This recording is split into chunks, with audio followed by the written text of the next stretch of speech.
Stall पे मौजूद है उस हवाले से जी, ये महानामा बिसात का स्टॉल है। मेरा नाम मुज़फ़्फ़र एजाज़ है और कोई 42 साल से मैं सहाफ़त में हूँ और ये मैगज़ीन 20 साल से हमारा जारी है और हम इसमें रिसर्च करके इन्वेस्टिगेटिव स्टोरीज़ छापते हैं और उसके अलावा जो भी करंट इश्यूज़ होते हैं उनको भी हम छापते हैं।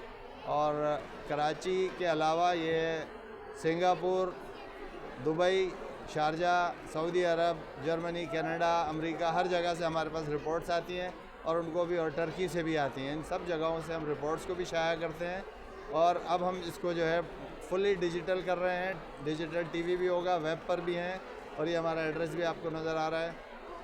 अब ये ज़्यादा डिजिटल नज़र आएगा। प्रिंट हम सिर्फ ऑन डिमांड कर रहे हैं, बहुत कम करते हैं।